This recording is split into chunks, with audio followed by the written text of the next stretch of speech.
नमस्कार विद्यार्थियों, एक बार फिर आपका स्वागत है इस YouTube चैनल पर। आज जो अपन जिस विषय के बारे में बात करेंगे वो करेंगे पूर्वी मैदानी प्रदेश। पिछली कक्षा में हमने बात की थी राजस्थान को मुख्य रूप से जो पूर्वी मैदानी प्रदेश हैं कौन कौन से भागों में आया हुआ है। तो हमारी जो चर्चा चल रही थी पूर्वी मैदानी प्रदेश, और पूर्वी मैदानी प्रदेश का जो वर्गीकरण क्या था, इसको मुख्य रूप से कितने भागों में बांटा गया। तो हमने देखा इसका जो वर्गीकरण 3 भाग थे। पहला जो भाग था वो था नंबर 1 हमने पढ़ा माही का मैदान, जिसकी बात हमने पिछली कक्षा में की थी। पहला भाग। दूसरे नंबर पर चंबल बनास का मैदान। मित्रों याद रखना कि चंबल बनास का मैदान, इन दोनों का जो वर्गीकरण है वो आपको अलग अलग भी मिलेगा कहीं पर। तो चंबल बनास का मैदान, और तीसरे नंबर पर है बाणगंगा का मैदान। यानी पूर्वी मैदानी प्रदेश का जो वर्गीकरण है वो मुख्य रूप से 3 भागों में है। एक बार वो नजर डाल देते हैं मैप के माध्यम से कि पूर्वी मैदानी प्रदेश जो आया हुआ है वो राजस्थान के मैप के माध्यम से हम समझने की कोशिश करते हैं ताकि अपन को चीज जल्दी याद रहे। देखिए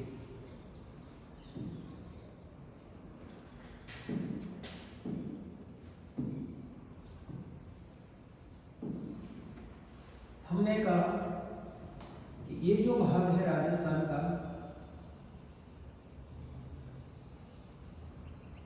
ये आया 50 सेंटीमीटर की समवर्षा रेखा वाला भाग। इसके बाद ये जो रेखा है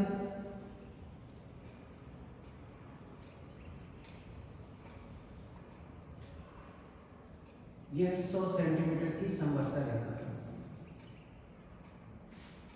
यानी 50 सेंटीमीटर और 100 सेंटीमीटर की समवर्षा रेखा। इन दोनों के बीच में जो प्रदेश है इस प्रदेश को कहते हैं कौन सा? पूर्वी मैदानी प्रदेश। यानी हम कह सकते हैं कि पूर्वी मैदानी प्रदेश है वो किन किन सेंटीमीटर की समवर्षा रेखाओं के मध्य है।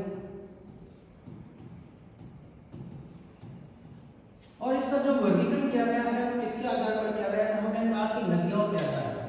किसके आधार पर इसका वर्गीकरण किया गया है? नदियों के आधार पर। और यहाँ पर मुख्य रूप से जो नदियां बहती है उसी नदी के आधार पर। तो हमने देखा था कि जो पहला जो भाग है इस भाग के अंदर यहाँ पर कौन सी नदी चलती है? इसमें राजस्थान का जो दक्षिणी भाग है ये पूरा का पूरा पहला भाग, इस भाग को कहते हैं माही का मैदान।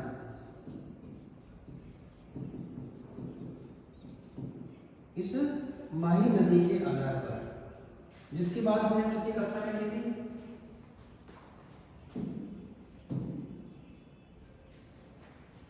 अब इसके बाद ये जो राजसमंद जिला है, इस राजसमंद जिले से होते हुए एक नदी निकल रही है। ये नदी कौन सी नदी? बनास।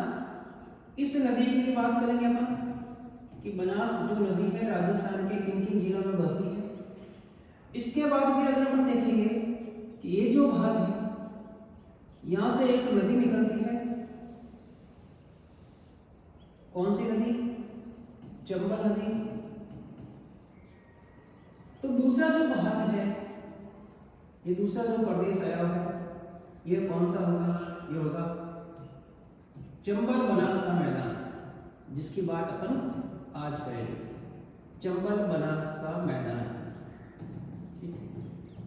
इसके बाद जो तीसरा भाग है जो जयपुर जिला है, इस जयपुर जिले से होते हुए एक नदी चलती है। कौन सी? बाणगंगा की नदी। तो जो तीसरा भाग होगा वो होगा बाणगंगा का मैदान। क्लियर है? यानी हम जो चर्चा करने जा रहे हैं आज पूर्वी मैदानी प्रदेश, और पूर्वी मैदानी प्रदेश का जो विभाजन हुआ या वर्गीकरण जो अपन पढ़ रहे हैं नदियों के आधार पर पढ़ रहे हैं अपन, तो हमने कहा कि सबसे पहले मही का मैदान, चंबल बनास का मैदान। इन चंबल और बनास के मैदान दोनों की अपन अलग अलग बात करेंगे, क्योंकि चंबल नदी को लेकर भी हमारी बात करनी है और बनास नदी को लेकर भी हमारी बात करनी है। और इसके बाद कौन सा बाणगंगा का मैदान। अब सबसे पहले अपन नजर डालें इसमें कि आज जो अपन पढ़ेंगे इसमें चंबल बनास का मैदान, और इस चंबल बनास के मैदान का जो वर्गीकरण है मुख्य रूप से इसको अपन कितने भागों में बांट रहे हैं, इसको दो भागों में बांट रहे हैं। पहला जो भाग है जिसके बारे में अपन चर्चा करेंगे वो है चंबल का मैदान, यानी चंबल नदी के आसपास वाले भाग को अपन कहेंगे चंबल का मैदान। क्लियर है? इसके बाद जो दूसरा भाग है हमारा इसे कहते हैं बनास का मैदान। बनास का मैदान मित्रों याद रखना कि जो बनास का मैदान है, इस बनास के मैदान का जो वर्गीकरण किया गया है अपन इसको मुख्य रूप से दो भागों में बात करेंगे। इस बनास नदी का जो पहला जो भाग है, और इस पहले भाग को कहते हैं कौन सा प्रदेश, मेवाड़ प्रदेश। और जो दूसरा भाग आया हुआ है इस दूसरे भाग को कहते हैं कौन सा, करौली मालपुरा का मैदान।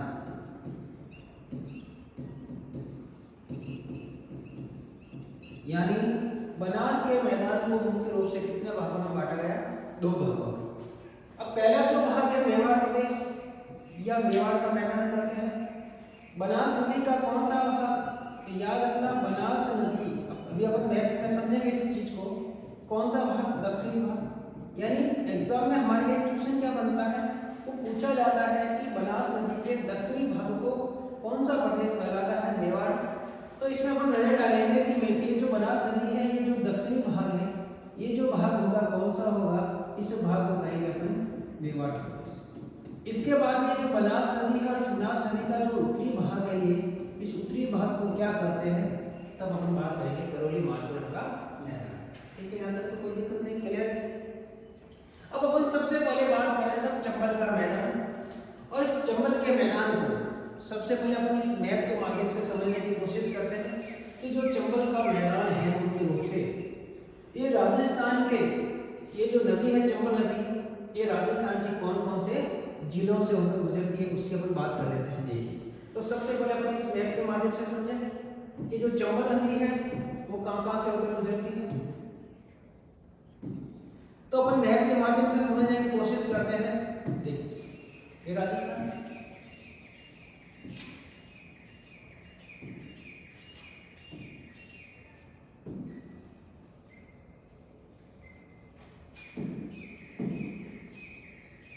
तो सबसे पहले नजर डालें चंबल नदी को। मित्रों, ये जो जिला है कौन सा, चित्तौड़गढ़।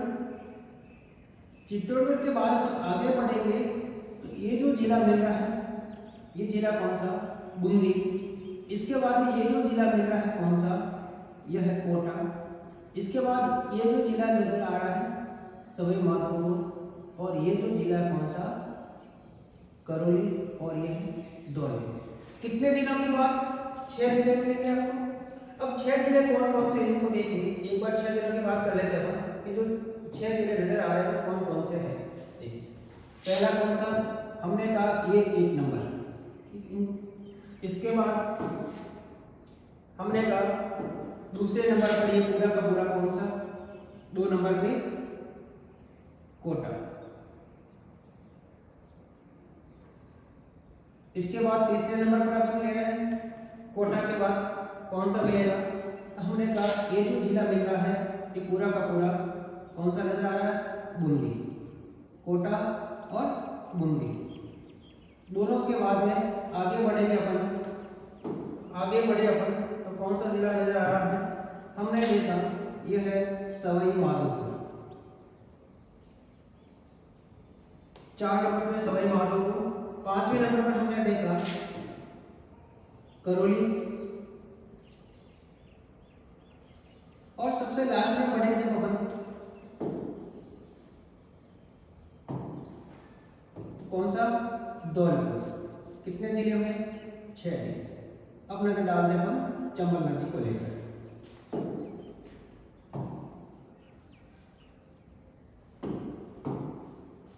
अब देखो इस तरफ जो राज्य आया है कौन सा है, वो है मध्य प्रदेश। मध्य प्रदेश। और इस मध्य प्रदेश के अंदर आप सभी को पता है यहाँ पर एक पर्वत आया हुआ है। इस पर्वत का जो नाम है कौन सा, विंध्याचल पर्वत आया हुआ है। और इस विंध्याचल पर्वत के अंदर यहाँ पर पहाड़ियां हैं। अब कौन सी पहाड़ियां यहाँ पर, तो पहाड़ी का जो नाम है जनापाव या जनापाव की पहाड़ियां।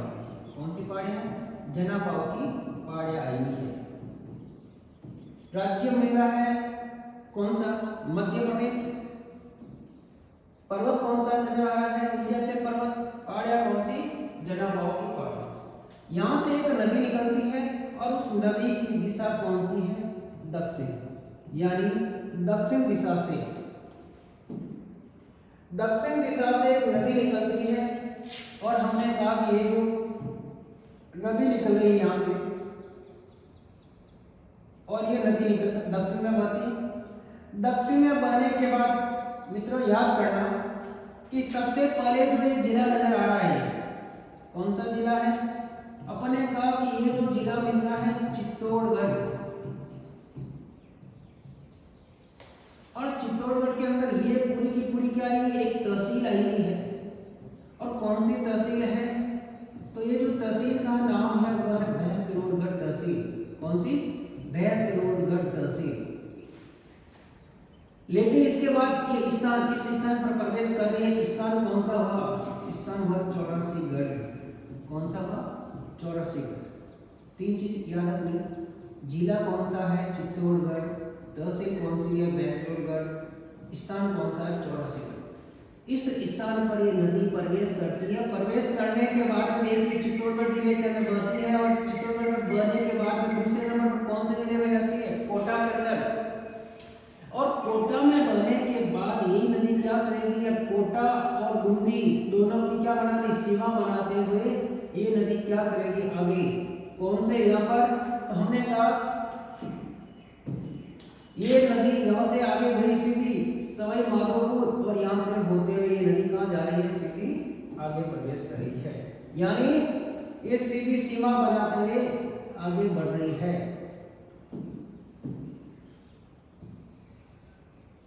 कौन सी नदी की बात करें अपन, अपन ने कहा ये जो नदी है कौन सी नदी, चंबल नदी। चंबल नदी यानी चंबल नदी राजस्थान के, यहां से अगर हम बात कर रहे हैं कि राजस्थान के कौन से जिले में प्रवेश करती है, तो अपन कह सकते हैं राज्य में प्रवेश, राज्य में प्रवेश। क्लियर है। चित्तौड़गढ़ जिला भैंसरोडगढ़ तहसील चौरासीगढ़ नामक स्थान से प्रवेश करने के बाद में कहा जा रही है, कोटा। ये जिला कौन सा नजर आ रहा है, कोटा। और ये कौन सा मिल रहा है, बूंदी। कोटा बूंदी दोनों की सीमा बनाते हुए ये जो जिला नजर आ रहा है कौन सा, सवाई माधोपुर। और इसके बाद ये जो जिला है कौन सा, जिसे हम कहते हैं करौली। और लास्ट में गई ये कौन सा जिला है, धौलपुर। क्लियर है। तो सबसे पहले हमारी बात हुई यहाँ पर कि चंबल नदी राजस्थान के कितने जिलों में बहती है, तो राजस्थान के कितने जिलों में बहती है, 6 जिलों में बहती है। क्या यहाँ पर राजस्थान के 50 जिले बने थे, यहाँ पर कुछ परिवर्तन नजर आया, नहीं, कोई परिवर्तन नहीं हुआ। क्योंकि इस भाग के अंदर जो जिला बना नया कौन सा, यहाँ पर गंगापुर सिटी है ये, लेकिन इससे हमारे चंबल नदी के ऊपर किसी भी प्रकार का कोई परिवर्तन नहीं हुआ। क्लियर है। तो अब अगर हम देखें कि चंबल नदी राजस्थान के 6 जिलों के अंदर बहती है। लेकिन मित्रों याद करना, यहाँ पर अपन क्वेश्चन ले रहे हैं, अब हमारे लिए क्या क्या महत्वपूर्ण है। तो देखिए सबसे पहले अगर हम नजर डालें यहाँ पर, तो सबसे पहले हम बात कर लेते हैं यहाँ पर कि चंबल नदी। अब चंबल नदी का जो उद्गम स्थल है वो उद्गम स्थल कौन सा है, उद्गम स्थल तो यहाँ पर अगर हम लिखते हैं कि पर्वत कौन सा मिला, क्योंकि आपका नोट्स भी बनाना है, तो पर्वत आप लिखोगे विंध्याचल पर्वत, पोस्टिंग में लिख दोगे कौन सा, एमपी के अंदर। और पहाड़ियाँ कौन सी है यहाँ पर, जब पहाड़ियों की चर्चा होगी तो आप पहाड़ियों का नाम क्या लिखोगे कि जन्ना पाव की पहाड़ियाँ। तो जन्ना पाव की पहाड़ियाँ,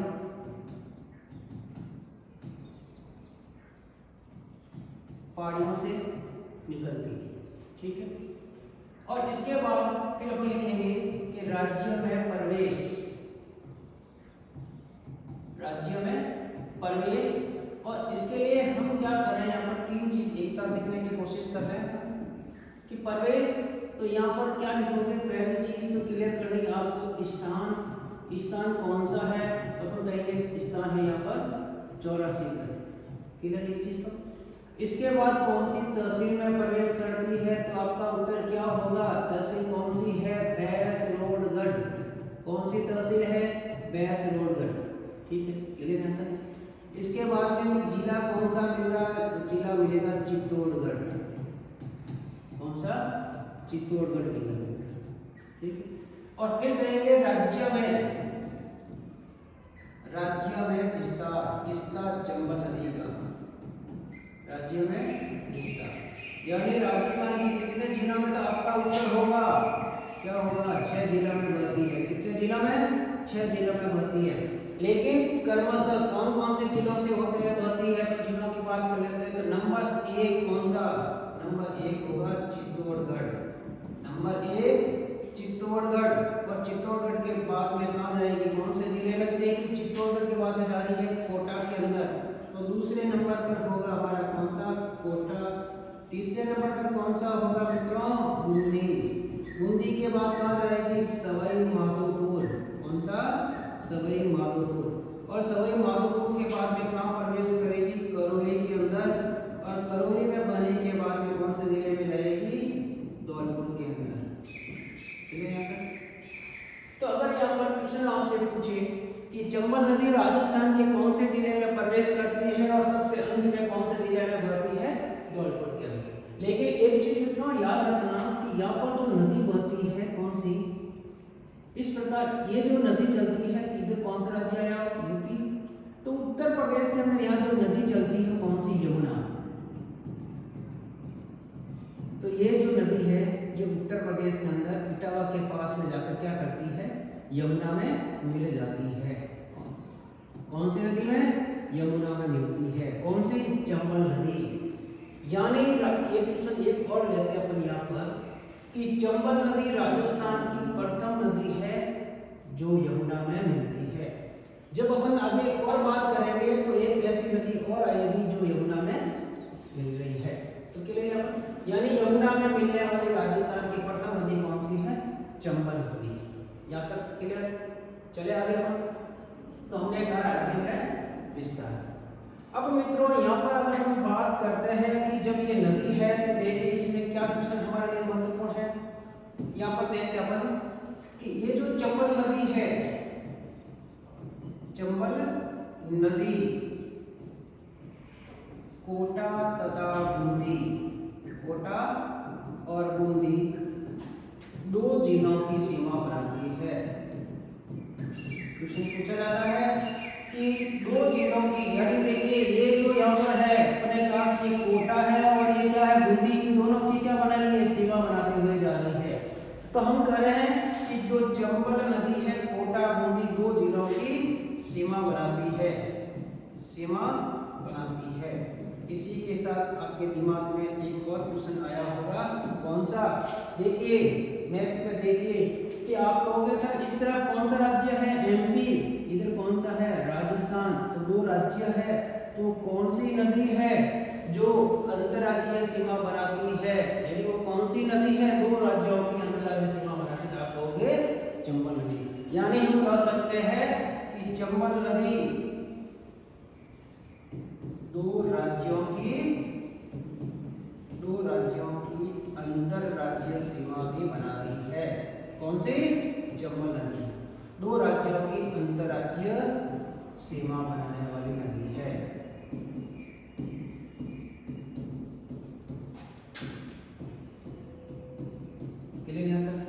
यानी अभी तक जितना हमने समझा मैप के माध्यम से उतना हमने यहाँ पर लिख दिया कि इनका विस्तार किन किन जिलों में है और किन किन जिलों की नदी बना रही, ये सीमा बना रही है और कौन कौन से राज्यों की सीमा बना रही है। क्लियर यहाँ तक? अब आगे चलते अपन एक बार और आगे देखने की कोशिश करते हैं। अब देखिए, अब हमने कहा इस चंबल नदी को लेकर और क्या क्या क्वेश्चन है हमारे सामने। तो चंबल जो नदी है, चंबल नदी जो है, ये चंबल नदी क्या करती है मित्रों, याद रखना यहाँ पर। अगर अपन देखें कि ये जो राजस्थान का जो भाग है, राजस्थान के लिए जो नदी जा रही है चंबल नदी, इस प्रकार से आपका कि ये जो नदी है, हमने कहा कि राजस्थान के कौन से जिले में प्रवेश करती है, सबसे पहले कौन से जिले के अंदर प्रवेश करती है, तो आपका उत्तर था चित्तौड़गढ़। तो मित्रों याद रखना कि यहाँ पर कुल 6 जिले हैं, तो जो सबसे पहला जिला है कौन सा, चित्तौड़गढ़। लेकिन जब ये नदी जाती है चित्तौड़गढ़ के अंदर, तो यहाँ पर क्या होता है, यहाँ पर ध्यान से समझना कि ये जो नदी है चित्तौड़गढ़ जिले के अंदर जाती है इस प्रकार से, और यहाँ पर बीच में इस प्रकार से प्रवाहित होती है, इस प्रकार की आकृति के अंदर ये बहती है, यानी नदी सीधी चल रही है। और यहाँ पर बीच में इस वाले भाग पर क्या होता है, ये बीच में सर्वाधिक कठोर चट्टान आ जाती है। कैसी चट्टान, कठोर चट्टान। कैसी चट्टान नजर आती है आपको, कठोर चट्टान। यानी आप कहोगे कि जब कोई नदी, यानी हमने कहा कि बीच वाला जो भाग है यहाँ पर चट्टान कैसी नजर आ रही है आपको, कठोर चट्टान है। तो नदी क्या करेगी, नदी को सीधा गुजरना था, नदी सीधी जा नहीं पाएगी, इस प्रकार से नदी चलेगी।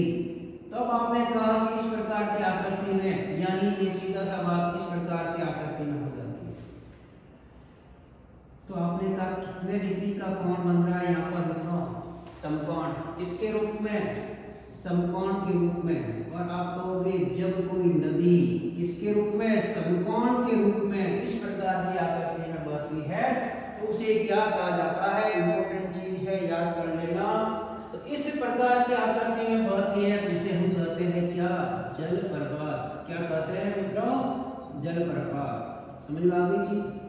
यानी अब यहाँ पर अपन 3 क्वेश्चन ले रहे हैं एग्जाम की दृष्टि से, कि हमें यहाँ पर पूछा जाता है, हमारे लिए महत्वपूर्ण क्वेश्चन है कि चंबल नदी क्या करती है, किसका निर्माण करती है। तो अपन यहाँ नोट करके लिखिए, यह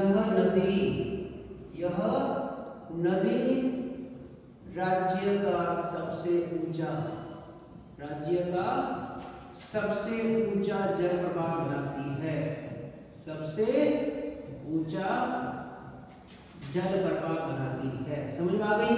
अब आप कहोगे सर जलप्रपात क्या होता है, यह नदी राज्य का सबसे ऊंचा जलप्रपात बनाती है, जलप्रपात बनाती है। किसे कहते हैं जलप्रपात, तो आप लिख सकते हो, ठीक है। क्या होता है जलप्रपात, आप लिखोगे कि जलप्रपात क्या होता है, आप लिखोगे जब कोई नदी समकोण के रूप में, जब कोई नदी समकोण के रूप में गिरती है, समकोण के रूप में नीचे गिरती है या बहती है, उसे हम क्या कहते हैं, उसे हम जलप्रपात कहते हैं। क्लियर। तो राजस्थान का यहाँ पर क्या हुआ, यह नदी राज्य का सबसे ऊंचा जलप्रपात बनाती है, यानी इस प्रकार के जलप्रपात का निर्माण करती है। मित्रों इसकी जो ऊंचाई मिलेगी आपको, ये ऊंचाई कितनी है, ये जो ऊंचाई नजर आएगी कितनी है ऊंचाई, मैंने बताया था, इसको याद कीजिए। मैंने कहा कब, जब अपन इसी चीज को पढ़ा था, माही का मैदान, उसमें हमारे लिए कितने क्वेश्चन आए थे, 2 क्वेश्चन बने थे, याद कीजिए। उस समय आपको मैंने नोट करके इसमें से लिखवाया था, उसमें कहा था कि आप लोगों के लिए ये क्वेश्चन बहुत ही महत्वपूर्ण है। कौन सा, यहाँ पर लिखा था कि राज्य का सबसे ऊंचा बांध कौन सा है, क्या लिखा था, राज्य का सबसे ऊंचा बांध कौन सा है। तो सबसे ऊंचे बांध की जब बात हुई थी तब आप लोगों ने बताया था कौन सा बांध, तो हमने कहा था सबसे ऊंचा बांध कौन सा है, जाखू बांध। कौन सा, जाखम बांध जो राज्य का सबसे ऊंचा बांध है, उस समय कहा था कि इसकी ऊंचाई कितनी है। उस समय हमारी बात हुई थी, इसकी ऊंचाई कितनी मिली थी, 81 मीटर की ऊंचाई पर है, जो राज्य का सबसे ऊंचा बांध है। उस समय मैंने आप लोगों को कहा था कि याद कर लेना, एग्जाम में ऑप्शन क्या होगा, इसका उल्टा भी होता है। तो कितना इसका अगर उल्टा करोगे तो आपको कितना मिलेगा, 18 मीटर। कितना, 18 मीटर। क्या है 18 मीटर, याद आ गई चीज होगी आपके समझ में। यानी हम कह सकते हैं कि ये जो राज्य का सबसे ऊंचा जलप्रपात है, इसकी ऊंचाई कितनी है, 18 मीटर। कौन सी नदी, तब आप कहोगे साहब हम किस नदी की बात कर रहे हैं, अपन चंबल नदी की बात कर रहे हैं। यानी राज्य का सबसे ऊंचा जलप्रपात कौन सा है, आप कहोगे कौन सी नदी बनाती है, चंबल नदी। और कौन सा है, इसकी ऊंचाई कितनी है, 18 मीटर। और कौन सा जलप्रपात है, तब आप कहोगे चूलिया जलप्रपात। कौन सा, चूलिया जलप्रपात। क्लियर, यहाँ तक समझ में आ गई होगी आप लोगों के। चले आगे अपन, तो यहाँ पर किसकी बात कर रहे थे कि जलप्रपात और जलप्रपात को लेकर, तब आप क्या लिखोगे यहाँ पर, तो अपन आगे लिखेंगे क्या, हमने कहा यह नदी राज्य का सबसे ऊंचा जलप्रपात बनाती है। फिर हमने कहा कि जलप्रपात जब कोई नदी समकोण के रूप में नीचे गिरती है उसे क्या कहते हैं, जलप्रपात कहते हैं। और फिर लिखेंगे यह चूलिया जलप्रपात। कौन सा, यह चूलिया जलप्रपात बनाती है, चूलिया जलप्रपात बनाती है। फिर क्या लिखोगे, जिसकी ऊंचाई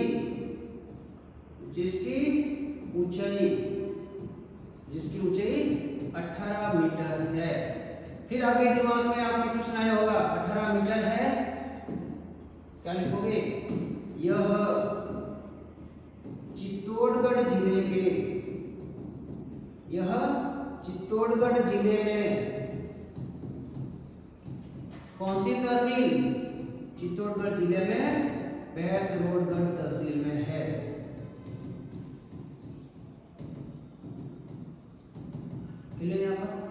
यानी हमने कहा कि ये चूलिया जलप्रपात बनाती है और जिसकी ऊंचाई कितनी है, 18 मीटर। और यह चित्तौड़गढ़ जिले में भैंसरोडगढ़ तहसील में आया हुआ है। क्लियर, जो राज्य का सबसे ऊंचा जलप्रपात है। तो हम इस चंबल नदी को लेकर, जलप्रपात को लेकर हमारे दिमाग के अंदर क्वेश्चन था। क्लियर, और यहाँ पर मैंने आपको कहा इस चीज को आप थोड़ा याद कर ले, क्योंकि ऑप्शन में यहाँ पर 81 मीटर है और 81 मीटर होगा तो आपके दिमाग में क्या चलेगी कि राज्य का सबसे ऊंचा जलप्रपात है। और अगर आपके 18 मीटर की बात होगी तो आपके दिमाग में आएगा कि ये राज्य का सबसे ऊंचा जलप्रपात है। क्लियर यहाँ तक, चले आगे। अब बात करते हैं मित्रों आगे अपन, तो यहाँ पर हमने जलप्रपात की बात की, चंबल नदी की बात की। एक बार आगे चलते हैं, अब देखते हैं कि जब ये नदी है, कौन सी, चंबल नदी, यानी चंबल नदी है, और हमने कहा कि ये राजस्थान के कितने जिलों में बहती है। तो अभी हमने कहा कि ये जो नदी है इस प्रकार से राजस्थान के अंदर बहती है, 6 जिलों के अंदर बहती है चंबल नदी। ठीक है, फिर हमने कहा कि ये जो राजस्थान के 6 जिलों के अंदर चलती है इस प्रकार से। हमने कहा कि ये जो है इसके 2 भाग कर देते हैं। सबसे पहले कौन सा जिला, चित्तौड़गढ़। चित्तौड़गढ़ के बाद में कौन से जिले में बहती है, कोटा। इसके बाद कौन से जिले में बहती है, बूंदी। कितने जिले हुए, 3 जिले। इसके बाद हमने कहा यहाँ पर कौन सा जिला, सवाई माधोपुर। कौन सा, सवाई माधोपुर। इसके बाद यहाँ पर देखा कौन सा, करौली। और यहाँ पर देखा सबसे लास्ट में कौन सा, धौलपुर। ठीक है, तो मित्रों याद रखना, जब ये नदी इन 3 जिलों के अंदर बहती है तो कौन सा भाग है यहाँ पर, आप कहोगे पठारी प्रदेश, यानी ये पठार या पहाड़ियों से होकर चलती है इस भाग तक। और आप कहोगे मित्रों जब इन 3 जिलों के अंदर जाएगी, करौली या सवाई माधोपुर, करौली, धौलपुर, कैसा भाग है, आप कहोगे मैदानी भाग है। कैसा भाग है, मैदानी भाग है। ठीक है, तो यहाँ पर 1-2 क्वेश्चन और लेते हैं अपन कि ये जो नदी है, कौन सी, चंबल नदी, जब ये चंबल नदी पठारी भाग से होकर जाएगी, यानी जब ये नदी इस प्रकार से, ये पठारी भाग है, पठारी भाग से होकर चलेगी, ठीक है, क्लियर, यहाँ तक कोई दिक्कत नहीं, चलने के लिए इस नदी को। फिर आप कहोगे कि जब इस भाग के अंदर चलती है ये नदी,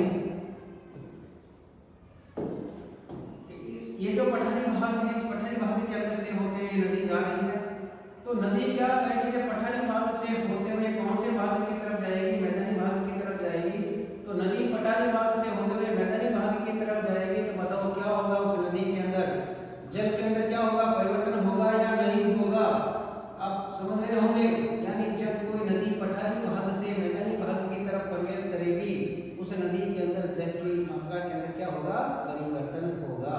देखते अपन एक बार, ये जो मान लीजिए हमने कहा ये पठारी भाग में पूरा रखो, और फिर हमने कहा इस पठारी भाग से होते हुए कोई नदी निकल रही है, ठीक है, इस भाग से ये नदी निकल रही है, यहाँ का जो जल होगा इस प्रकार से नदी चल रही है, कौन सी नदी की बात कर रहे हैं अपन, चंबल नदी की बात कर रहे हैं, कि यहाँ से जल लेकर ये नदी चल रही है। इसके बाद में जैसे ही क्या करेगी, ये मैदानी भाग के अंदर आएगी। अब मित्रों मैदानी भाग के अंदर आएगा, जब पठारी भाग से पानी की मात्रा अधिक होगी, जल का वेग अधिक होगा, तो ये जब नदी मैदानी भाग के अंदर प्रवेश करेगी तो क्या होगा, इस प्रकार से जल गति करेगा या नहीं करेगा, आप लोग को समझिए, इस प्रकार की आकृति के अंदर चलेगी, पानी नीचे की ओर जाएगा, फिर नीचे गिरेगा, फिर ऊपर जाएगा, फिर नीचे गिरेगा, फिर ऊपर बढ़ेगा, फिर नीचे गिरेगा, फिर इस प्रकार से चलेगा, क्लियर यहाँ तक। अब देखिए आप लोगों ने समझा होगा कि ये जो जल है इसके अंदर ऊंचाई की ओर गई, यहाँ पर गई, एक तो यहाँ पर, फिर आगे पानी उछाल गया, फिर पानी इस प्रकार से गया, फिर यहाँ पर जगह जगह पे क्या होगा, फिर पानी गया, फिर यहाँ पर आया, और फिर यहाँ पर क्या होगा, यानी ये मैदानी भाग है, कौन सा, ये जो भाग है, ये जो तीन, ये पठारी भाग है, हमने कहा ये पठारी भाग है, और ये कौन सा भाग है, तो हमने कहा ये मैदानी भाग है।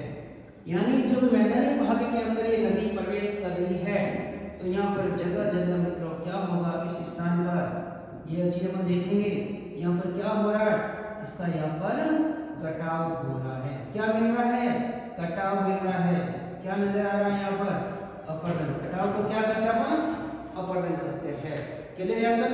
तो इस नदी के द्वारा जो संख्या बना हमारे लिए, इस नदी के द्वारा, ये जो नदी है ये हम कह सकते हैं कि इस नदी के द्वारा राज्य में सर्वाधिक अपरदन होता है, तो क्या लिखेंगे, इस नदी के द्वारा राज्य में सर्वाधिक, इस नदी के द्वारा राज्य में सर्वाधिक क्या हो रहा है, अपरदन हो रहा है, राज्य में सर्वाधिक अपरदन होता है, क्लियर यहाँ तक। अब आपसे पूछा जाता है कि अपरदन तो लिख दिया भाई कि कौन सी नदी के द्वारा, आप कहोगे सब चंबल नदी के द्वारा सर्वाधिक अपरदन होता है, ठीक है, कोई दिक्कत नहीं है, लेकिन जो अपरदन होता है, कौन सा अपरदन होता है, जगह जगह क्या बन जाएंगे आपके, नालीनुमा, तो कौन सा अपरदन होता है, तो आप कहोगे नालीनुमा अपरदन, कौन सा अपरदन, नालीनुमा अपरदन, और नालीनुमा अपरदन को ही क्या कहा जाता है मित्रों, अवनलिका अपरदन। यानी एग्जाम में पूछा जाता है कौन सा, कि चंबल नदी के द्वारा कौन सा अपरदन होता है, नालीनुमा या अवनलिका अपरदन होता है, और इसी अपरदन को याद रखना, इसी अपरदन को क्या कहते हैं, ये जो अपरदन होता है इस अपरदन को कहते हैं कौन सा, उत्खात भूमि, क्या कहते हैं, उत्खात भूमि, इंपॉर्टेंट है, रख लेना, उत्खात भूमि, या इसी को क्या कहते हैं, बीहड़, क्या कहा जाता है, बीहड़, या इसी को क्या कहते हैं, बेड लैंड कहते हैं, क्लियर यहाँ पर, बेड लैंड, या इसे क्या कहते हैं, असमतल भूमि, क्या कहते हैं, असमतल भूमि कहते हैं, या इसे क्या कहते हैं, उबड़ खाबड़। यानी क्वेश्चन क्या बना, आपसे पूछा जाता है राज्य में सर्वाधिक, राज्य में सर्वाधिक क्या बीहड़ पाए जाते हैं, क्या पाए जाते हैं, बीहड़, कौन से भाग में मिलेंगे मित्रों, मैदानी भाग के अंदर। राज्य में सर्वाधिक जो बीहड़ पाए जाते हैं वो कौन से भाग में पाए जाते हैं, मैदानी भाग में, और मैदानी भाग में देखिए कौन कौन से जिले हैं, तो सभी माधोपुर,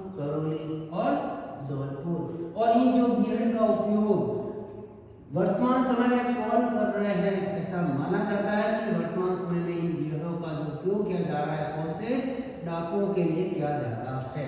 क्लियर है यहाँ तक? तो राज्य में कौन सी नदी विहड़ का निर्माण करती है? तो आप कहोगे चंबल नदी विहड़ का निर्माण करती है। यहाँ तक समझ में आया होगा। एक बार फिर अपन नजर डाल देते हैं क्योंकि ये बड़ा चैप्टर है, इसको अपन आराम से पढ़ेंगे। तो एक बार फिर अपन नजर डालते हैं कि अपने क्या क्या चीज पढ़ी। तो देखिए सबसे पहले हमने जो बात क्या की, हमने सबसे पहले कहा कि पूर्वी मैदानी प्रदेश का वर्गीकरण। इस मैदानी प्रदेश को मुख्य रूप से कितने भागों में बांटा गया था? हमने कहा इसको मुख्य रूप से 3 भागों में बांटा गया था। तीनों भागों के बारे में हमने बात की। पहला भाग की हमने अलग से बात किया, अलग से क्लास दी हुई है। चंबल बनास के मैदान को मुख्य रूप से कितने भागों में बांटा है? 2 भागों में बांटा है। चंबल का मैदान, इसके बारे में हमने आज बात की। इसके बाद इसको मैप के माध्यम से समझा। फिर हमने कहा इसके बाद हमने इसकी बात हुई। इसके बाद फिर हमने इसको मैप के माध्यम से समझा कि चंबल नदी राजस्थान के किन-किन जिलों के अंदर से होकर गुजरती है, कौन-कौन से जिले आए हुए हैं, इस प्रकार के जिले हैं, किन-किन जिलों की अंतर्राज्यीय सीमा बनाती है और कौन-कौन से जिलों की सीमा बनाते हुए चलती है। इसके बाद फिर हमने इस आगे बात जो की थी हमने किसके आधार पर? चंबल नदी और चंबल नदी को लेकर यहाँ पे हमारी जो बात हुई कि जलप्रपात क्या होता है, किसे कहते हैं जलप्रपात। तो हमने कहा समकोण के रूप में या 90 डिग्री के रूप में जब कोई नदी गिरती है उसे हम जलप्रपात कहते हैं। और राज्य का सबसे ऊंचा जलप्रपात कौन सा, उसकी भी हमारी चर्चा हुई।